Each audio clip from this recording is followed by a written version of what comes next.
आदाब, नमस्कार, अस्सलाम वालेकुम नाज़रीन। पल पल न्यूज़ के न्यूज़ रूम से मैं हूं आपके साथ नदीम अकरम।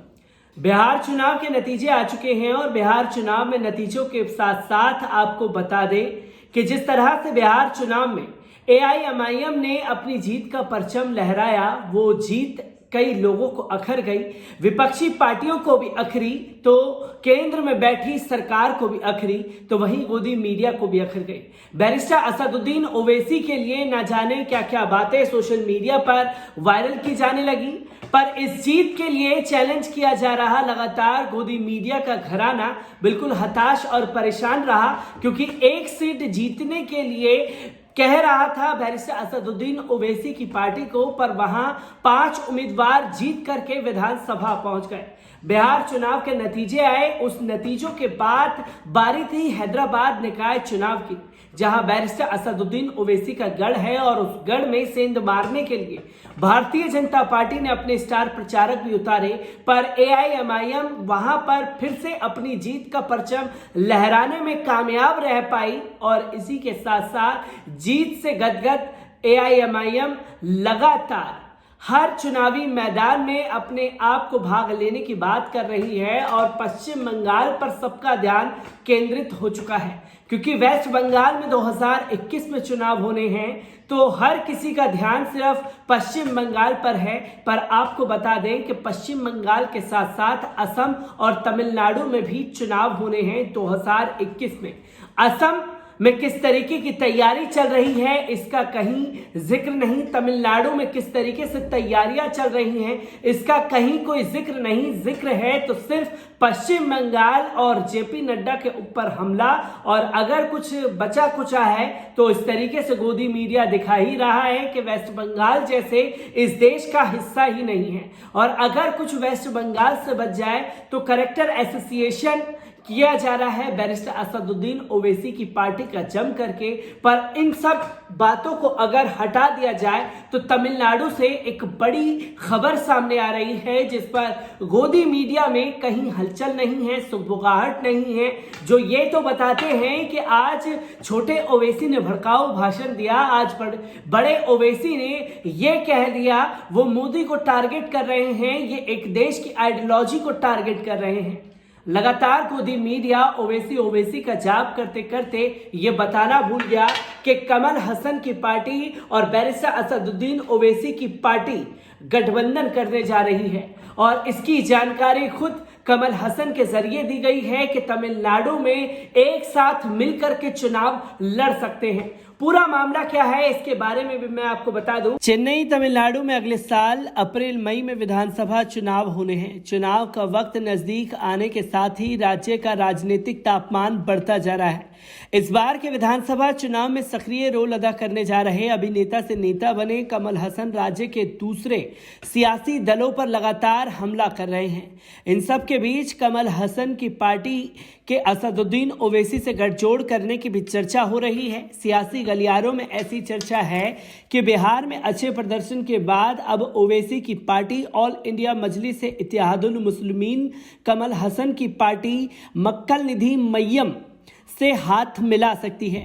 एआईएमआईएम और एमएनएम मिलकर राज्य की 25 सीटों पर चुनाव लड़ सकती है। एआईएमआईएम से जुड़े एक सूत्र के मुताबिक ओवैसी ने सोमवार को तमिलनाडु के विधानसभा चुनावों पर राज्य के पार्टी पदाधिकारियों के साथ चर्चा की।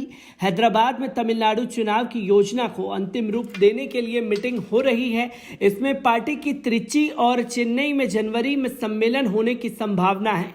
एआईएमआईएम के तमिलनाडु प्रदेश अध्यक्ष वकील अहमद ने कहा कि पार्टी 25 से 30 सीटों पर चुनाव लड़ सकती है।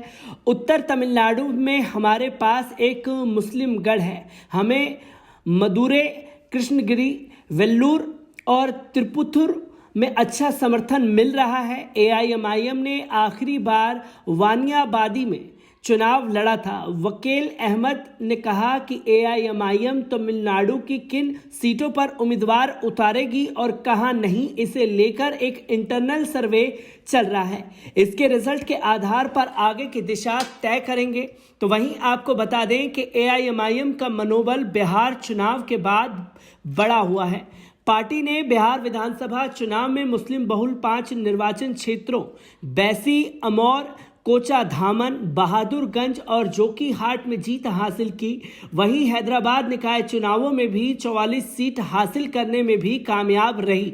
कड़ी टक्कर के बाद बीजेपी को दूसरे स्थान पर संतोष करना पड़ा। बिहार चुनाव के बाद ओवैसी ने ऐलान किया था कि पार्टी अब बंगाल विधानसभा चुनाव और तमिलनाडु चुनाव में अपने उम्मीदवार उतारेगी। पैच और तिरुनेलवेली जैसे जिले मुस्लिम बहुल हैं, यहाँ के मुस्लिम मतदाता ही चुनाव की दिशा बदलते हैं। लिहाजा माना जा रहा है कि ओवैसी की पार्टी इन्हीं सीटों पर दांव खेलेगी। अपनी सीट का ऐलान करने के बाद कमल हसन ने सोमवार को ऐलान किया कि उनकी पार्टी 2021 का विधानसभा चुनाव जरूर लड़ेगी। एमएनएम प्रमुख हसन ने संवाददाताओं से कहा, मैं बाद में उस निर्वाचन क्षेत्र की घोषणा करूंगा जहां मैं चुनाव लड़ूंगा। आपको बता दें कि अगले साल जब पश्चिम बंगाल, केरल, असम, तमिलनाडु, पुडुचेरी विधानसभा चुनाव होने हैं तो असम में बीजेपी सत्ता में है और वहां सत्ता बचाए रखने की चुनौती है। केरल में भी बीजेपी बड़ी कोशिश कर रही है। इन राज्यों में बीजेपी दूसरे नेताओं को उतार रही है, लेकिन पश्चिम बंगाल और तमिलनाडु 2 ऐसे राज्य हैं जहां गंभीर चुनौती है और मुकाबला भी कठिन है। इसलिए बीजेपी ने इन 2 राज्यों की कमान अमित शाह को सौंप दी है। ब्यूरो रिपोर्ट, पल पल न्यूज। चलिए जानते हैं कि तमिलनाडु से क्या बड़ी खबर हम लोगों के सामने आ रही है, जहां कमल हसन की पार्टी और बैरिस्टर असदुद्दीन ओवैसी एक साथ मिलकर के चुनावी मैदान में उतर सकते हैं। ये तमिलनाडु से बैरिस्टर असदुद्दीन ओवैसी और ऑल इंडिया मजलिस इत्तेहादुल मुस्लिमीन के कद को बढ़ता हुआ बताता है। और इसी के साथ साथ अगर ये गठबंधन तमिलनाडु में होता है तो ये गठबंधन कई लोगों को अखर जाएगा। कमल हसन कोई छुपा हुआ चेहरा नहीं है। जिस तरीके से लगातार सरकार की नीतियों के खिलाफ आवाज उठा रहे हैं, वो लगातार चर्चा का विषय बना रहता है। बैरिस्टर असदुद्दीन ओवैसी लगातार सरकार के ऊपर हमलावर हैं। चाहे मुद्दा कोई भी हो, हर मुद्दे पर बेबाकी से बोलने की जो ताकत बैरिस्टर असदुद्दीन ओवैसी में दिखती है, वो लगातार लोगों के सामने है। और अगर ये दोनों चेहरे एक साथ मिलकर के एक मंच पर आते हैं तो ये एक बड़े गठबंधन का संकेत है और एक अलग राजनीति की शुरुआत मानी जा सकती है, क्योंकि लगातार बैरिस्टर असदुद्दीन ओवैसी का कद सियासत में बढ़ रहा है और इस बढ़ते हुए कद को रोकने के लिए तमाम हथकंडे अपनाए जा रहे हैं। और जब हथकंडे अपनाए जा रहे हैं तो और खुल करके जो विपक्षी पार्टियां हैं और भारतीय जनता पार्टी है वो खुल करके विरोध भी कर रही है। तो बैरिस्टर असदुद्दीन ओवैसी भी इन लोगों के हमलावर से और उभर करके अपने आप को चमका रहे हैं, जिसका नतीजा तमिलनाडु में देखने को मिल सकता है और जिसका नतीजा आने वाले चुनाव पश्चिम बंगाल में देखने को मिल सकता है। और पश्चिम बंगाल में पहले ही ममता बनर्जी को कह चुके हैं कि साथ मिलकर के चुनाव अगर लड़ते हैं तो इसकी दिशा और दशा राजनीति की अलग होगी। और ये अब आने वाला पश्चिम बंगाल के चुनाव पर दिखाएगा कि साथ में एक साथ आकर के ममता बनर्जी, बैरिस्टर असदुद्दीन ओवैसी चुनाव लड़ेंगे या नहीं लड़ेंगे। पर तमिलनाडु से कमल हसन और बैरिस्टर असदुद्दीन ओवैसी एक साथ एक मंच पर टिक सकते हैं। मैं ऐसे ही खबरों से आपको रूबरू कराता रहूंगा। दीजिए मुझे इजाजत। शुक्रिया।